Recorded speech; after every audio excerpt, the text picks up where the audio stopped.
from her Homestead Skills, and today I'd like to focus on the positive, in spite of the fact that I just found out I have an oil leak in my car. So yeah, when I pulled in to my parking spot yesterday, I noticed that there was a little puddle there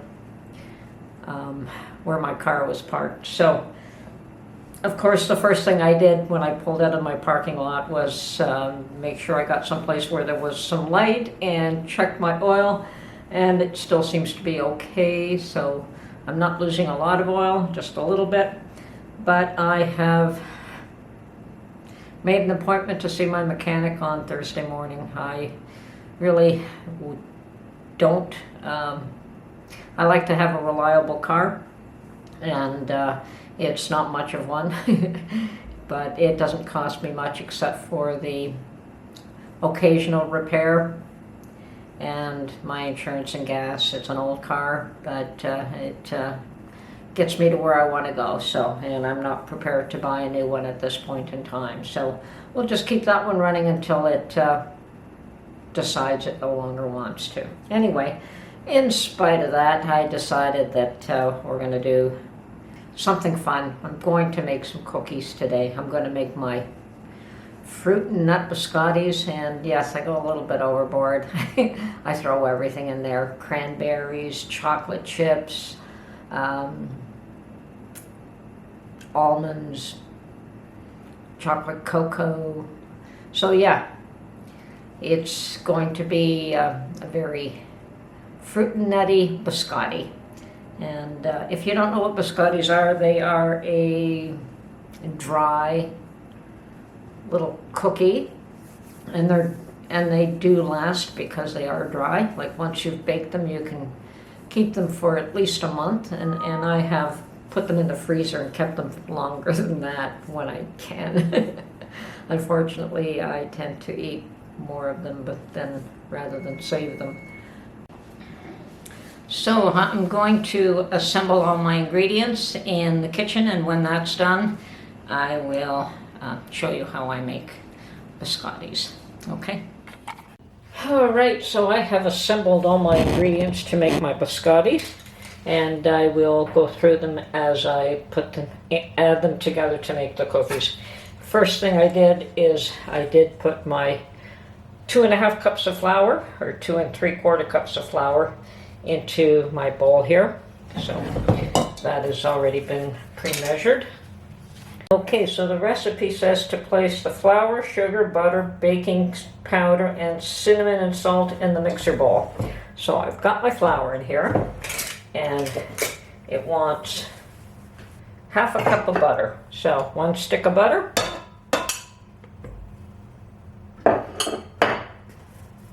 So 1.5 cups of sugar also gets mixed in. So I figured that this would be the 1.5. Yep. 1.5 cups of sugar. Baking powder, 2.5 teaspoons of baking powder.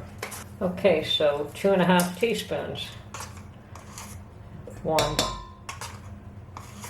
2, and 1/2 teaspoon.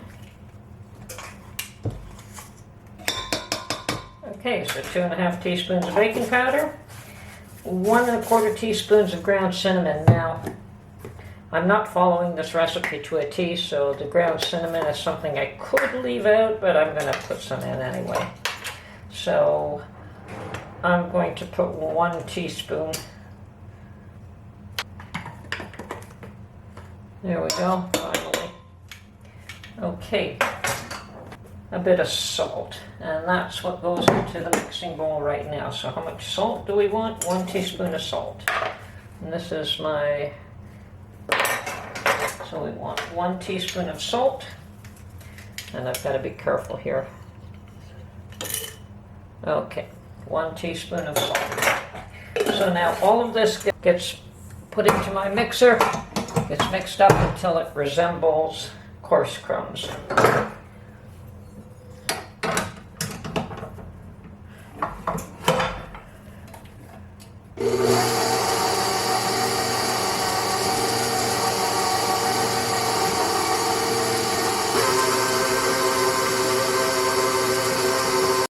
Okay, so now that's finally mixed up. So the next stage is to add 2 eggs, a 1/4 cup of milk, and I don't have milk, so I'm using cream, so this is going to be a little bit richer, but that's fine, and my vanilla. Let me just put all this together for a minute, and then we will get back to the, where's my vanilla? So we want approximately a teaspoon of vanilla. Okay. Now, we just mix this up.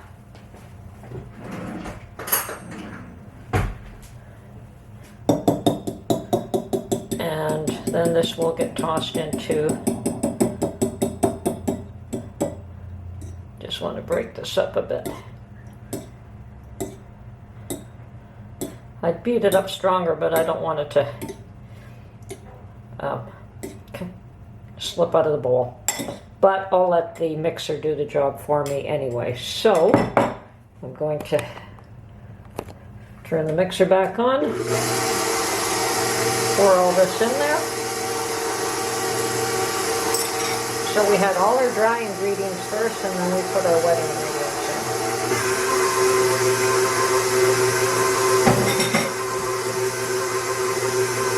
And that tends to be a common theme with baking. Oh, there's one thing I forgot that I always add that is not part of this recipe, and that is some cocoa powder. I cannot make biscotti without adding chocolate. So, once again, this is, I follow a recipe to a degree, but I have modified it considerably. This should have been added with the flour and the sugar, but woe is me, I forgot. Okay, so I'm adding it now.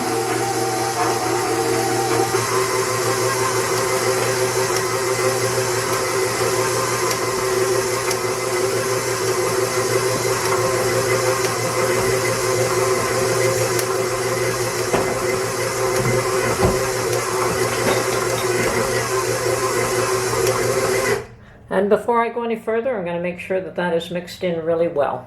Okay? Okay, I have this perfectly beautiful chocolate dough. Okay, so done.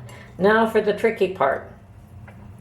Recipe calls for almonds. Now I'm not going to just put almonds, and the total amount of almonds is 1 2/3 cup. But I am definitely going to expand on that. So I've got probably somewhere around 1.5 cups of almonds, and probably another 1.5 cups of cranberries, and 1.5 cups of chocolate chips. And this is going to have a hard time mixing this, but we'll just do it gently.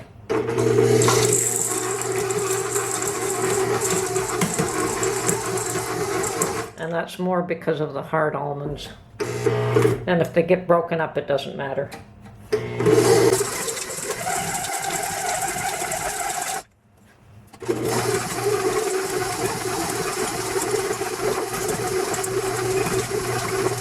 Okay, now I'm going to just clear off my table here. That is mixed nicely, but we want to go to the next stage, and I need some space in order to do that. So I'm going to clear my table off of all these ingredients and just clean up after myself as I'm working. Perhaps leave the flour out. Okay, I have rearranged everything. I've got my big cutting board out. I'm going to sprinkle this with just a little bit of flour. Okay.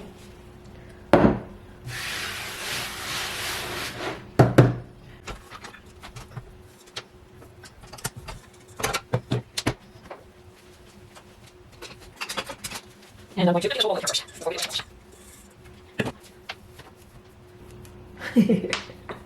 This is my favorite biscotti. Everything biscotti. I know you don't have to add half the ingredients I did. Mine is more like a fruit and nut biscotti. But, oh, and of course the chocolate. Okay, so what happens here now is that we want to form these into loaves.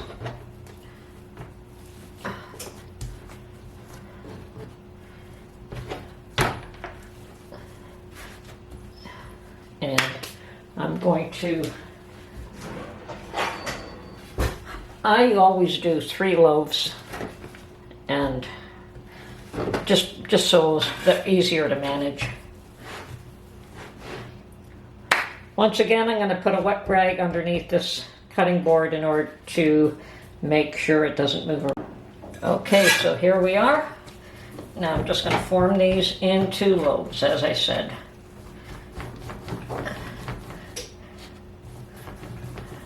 And actually,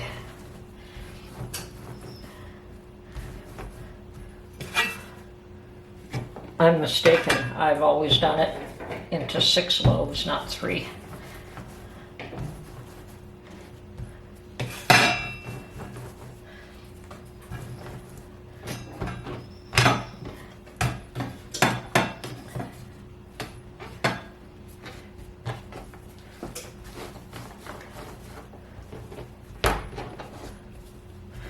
And they don't have to be equal in size because these are all going to be cut up afterwards.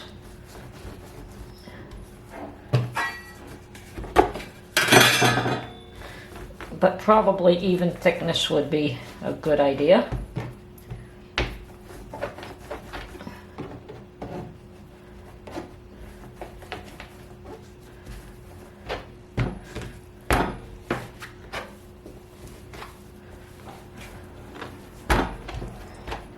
Actually, I'm going to put those back in to mix up some of those nuts and fruit a little bit more evenly there. Okay.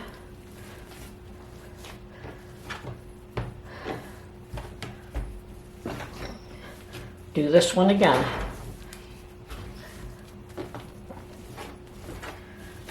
Okay, so in half and then in quarter.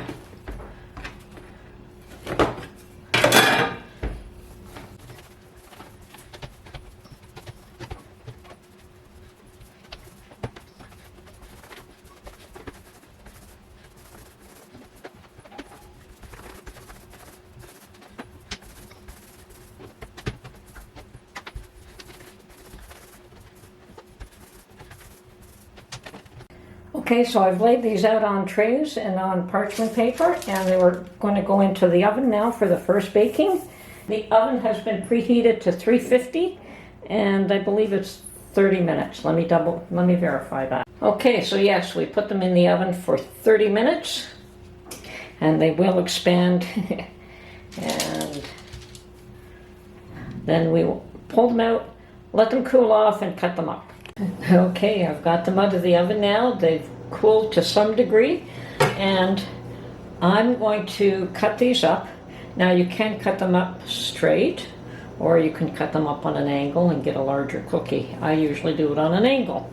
So, and you can use a serrated knife, but I always found this particular tool to be much more effective.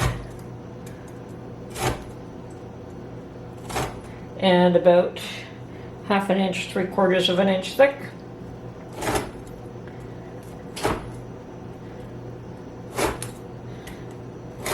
And that's just on a slight angle.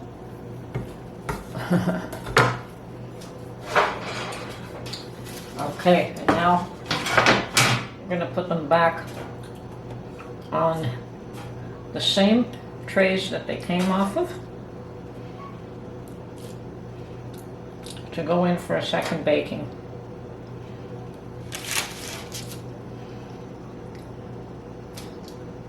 And yeah, some of them will break up on you. And those are the ones we just eat right away. Okay.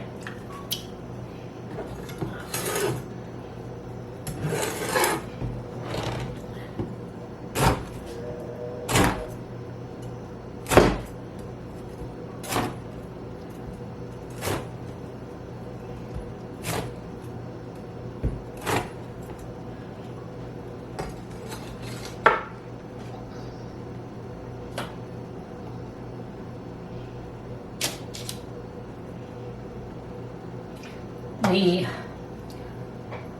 larger the angle, the larger the cookie you'll end up with. So, depends on whether you like them small or large. Okay.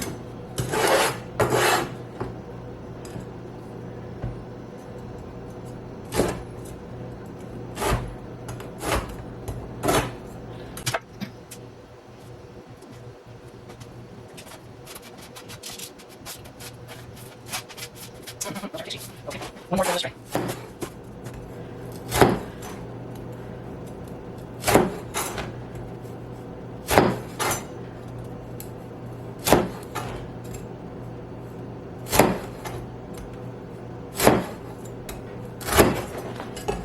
Okay. Now, I put these in the oven for another 10 minutes and then I go back and I turn them around and do the other side for 10 minutes. And then they should be dry enough that they're done.